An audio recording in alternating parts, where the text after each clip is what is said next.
Hi everyone. In the previous week we understood Euclid's division algorithm, and today we shall try and understand the next concept in the textbook, that is fundamental theorem of arithmetic.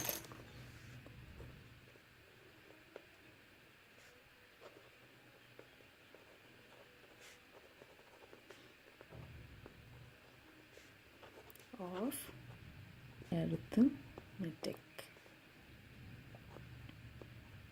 Now, to begin with, we often tend to identify numbers with a pair of somewhat opposite words like odd, even. Then we say negative and positive numbers, prime and composite. And then we also have natural and whole numbers. Now let us try to focus on prime and composite numbers. So this theorem is basically to understand the prime and composite numbers. It helps us define composite numbers in terms of prime numbers. So before we actually begin with understanding the concept further, let us try to delve a little bit into the history of its birth. So on page 9 of your textbook, you can see that this is the picture of the mathematician Carl Friedrich Gauss.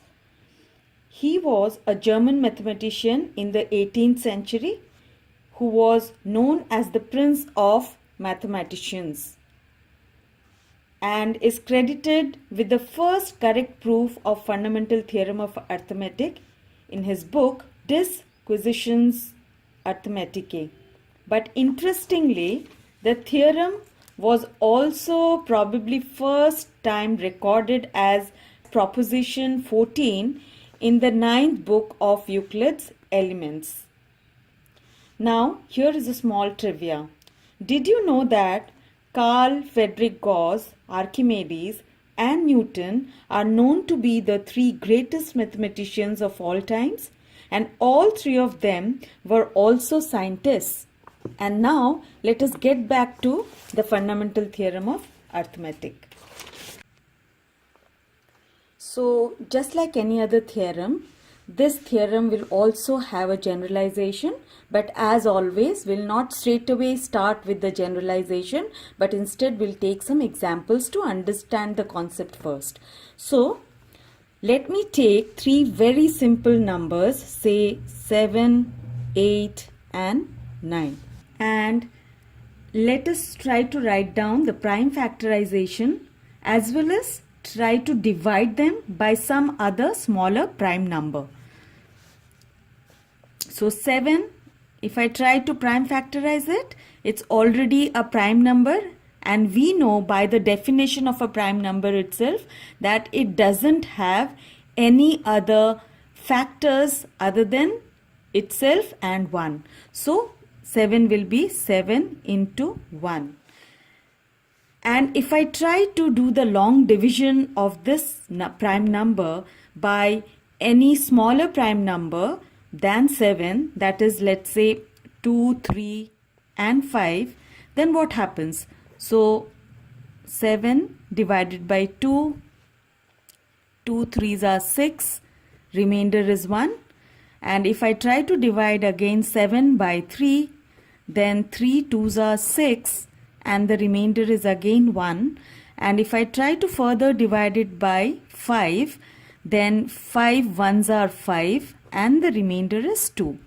So you will notice that since it's a prime number, division with any other smaller prime number, and for that matter any other number, would always end up giving me a remainder.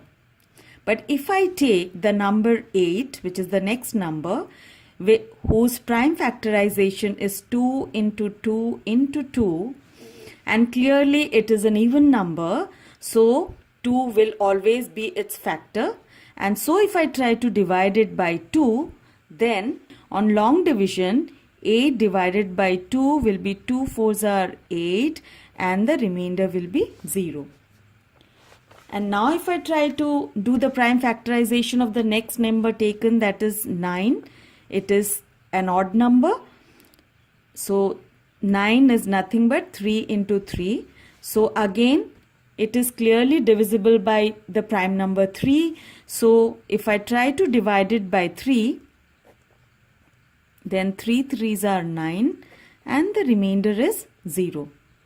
So you see that in these two cases, the remainder is always 0 because clearly these two are factors of these two numbers which I have taken. So basically that is how you actually distinguish between a prime number and a composite number. So here 7 is prime, whereas 8 and 9 are composite numbers. So if we take this understanding further to a generalization and try to define a composite number, then what happens?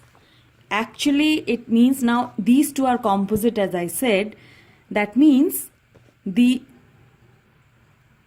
can be written as a product of its prime factors. I can write 8 to be 2 into 2 into 2.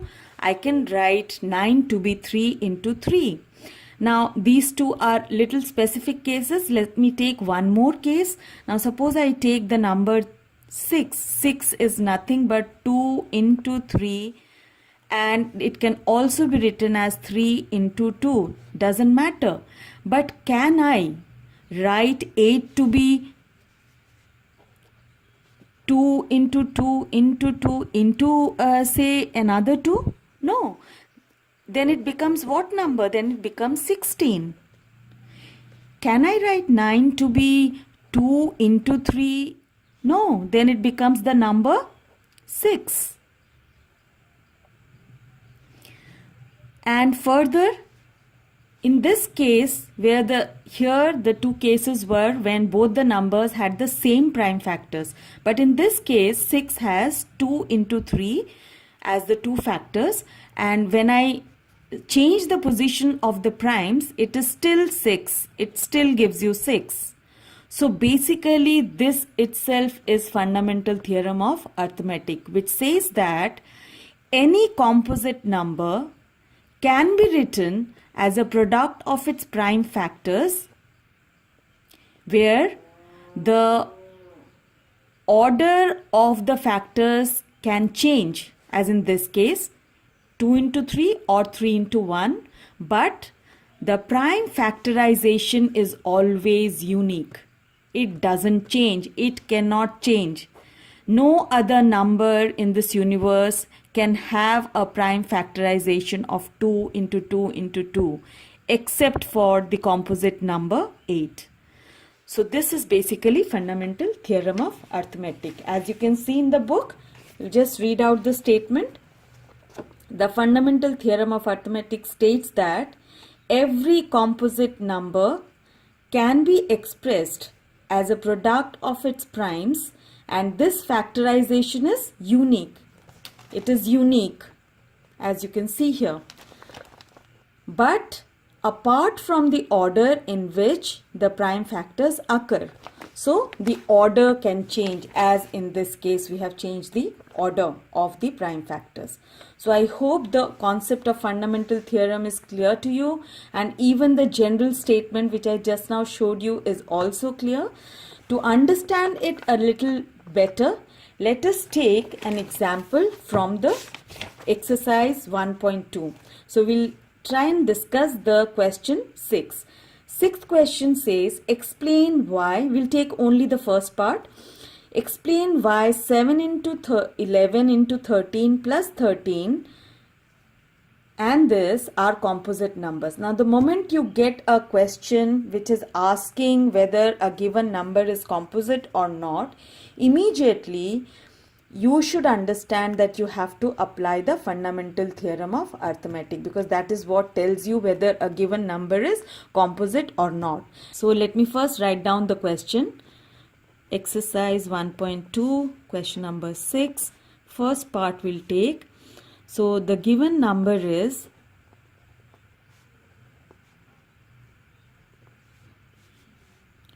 7 into 11 into 13 plus 13, and we have to show that it is a composite number. Now remember that how did we define a composite number?